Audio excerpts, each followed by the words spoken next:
আমারই ভাবলে অবাক লাগছে যে আমাদের রাজশাহীর ছেলে, চাঁপাইনবাবগঞ্জের ছেলে ঢাকায় গিয়ে এফডিসি তে গিয়ে ছবিতে কাজ করছে, সিনেমায় কাজ করছে। আসসালামু আলাইকুম। ওয়ালাইকুম আসসালাম। কেমন আছেন? আলহামদুলিল্লাহ, আপনি ভালো আছেন? জি আলহামদুলিল্লাহ। তো সে যে সিনেমায় কাজ করছে তারপরেও কিন্তু সে তার প্রতিষ্ঠান ভুলে নাই। সে আগেও মোবাইলের দোকানে থাকতো, এখনো সে মোবাইলের দোকানে আছে।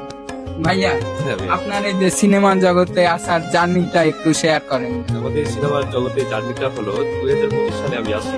অলরেডি আমি 2টা নাটকে কাজ করছি, আরেকটা আমাদের মুভির কাজ চলতেছে। মুভিটার নাম হলো ক্রাইম সিন। ঠিক আছে, আমাদের এই মুভিটা কিছুদিনের মধ্যে রিলিজ হবে, অলরেডি কাজ চলতেছে। মানে ভাবা যায় ভাইয়া কোন ক্যারেক্টারে আপনি কাজ করেন? আমি আসলে ক্যারেক্টারে কাজ করছি, ভিলেনের ক্যারেক্টারে। যাই হোক, আমার গেট আপ দেখে আমাকে প্রডিউসার আমাকে ভিলেনের ক্যারেক্টার দিচ্ছে। মানে আমারই ভয় লাগছে ভাই, সত্যি ভয় লাগছে। পাইছেন নাকি আমাদের? না ভাই, আমার আসলে ক্যারেক্টারটাই এটা দিছে, কিন্তু আসলে ক্যারেক্টার আমার বেস্ট, আমার কাছে বেস্ট লেগেছে আমার এই ক্যারেক্টার, এই আর কি। তো বিষয়টা হচ্ছে জার্নিটা খুব সহজ ভাবে বললেও কিন্তু অতটাও সোজা না। আমি যেটা মনে করি, আমারই এই অনলাইন জগতের জার্নিটা 2017 সাল থেকে। তো আলহামদুলিল্লাহ আপনাদের সাপোর্ট ভালোবাসায় অনেক দূরই এসেছি। আপনারা সবসময় আমার জন্য দোয়া করবেন। আর ভাইয়া, নেক্সটে আবারও কি মুভি নিয়ে কাজ করার কথা? আমাদের নেক্সটে আরো অন্য মুভি নিয়ে কাজ করার ইচ্ছা। আর যাই হোক, আমরা নাটকেও কাজ করতে যাচ্ছি। আপনারা দোয়া করেন, দোয়া ভালোবাসা দিয়েন। আমরা নেক্সটে নতুন কিছু করতে যাবো। আচ্ছা, আপনি এই যাবৎ কয়টা নায়কের সঙ্গে সেলফি? নায়ক তো অনেকগুলোর সাথে আমি সেলফি উঠাইছি, যেমন বাগপারাজ, মান্নার সাথে ভিলেনের ক্যারেক্টার করছে কমল ভাই, আমাদের এফডিসিতে প্রতিনিয়ত আসে। নিশা সদাগর, ডিপজল আমাদের সপ্তাহে আসে, এফডিসিতে আসে। ইনশাল্লাহ ভালোই ওদের সাথে দেখা হয়, ছবি টবি। আচ্ছা, তারা মন মানসিকতার দিক দিয়ে কিরকম?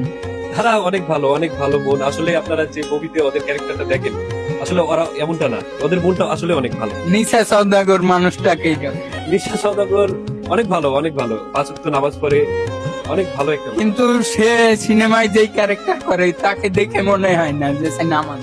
না না ভাই, আসলে মানুষের মনের ভিতরে কি থাকে এটা আমিও জানি না, আপনিও জানেন না। মানে সিনেমায় লুচ্চা হলেও কিন্তু বাস্তবে লুচ্চা না।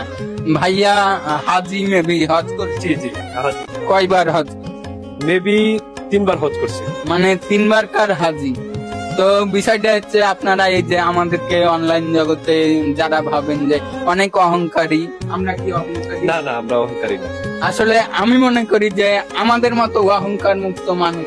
জি জি জি। এটা আপনারা যারা ভাবেন তারা ভুল ভাবেন। ভিডিওগুলো অবশ্যই একটা করে শেয়ার করে দিবেন। আমাদের রাজশাহীর ছেলে কিন্তু এফডিসি তে ভাবা যায়। তো সবাই ভালো থাকবেন, আল্লাহ হাফেজ।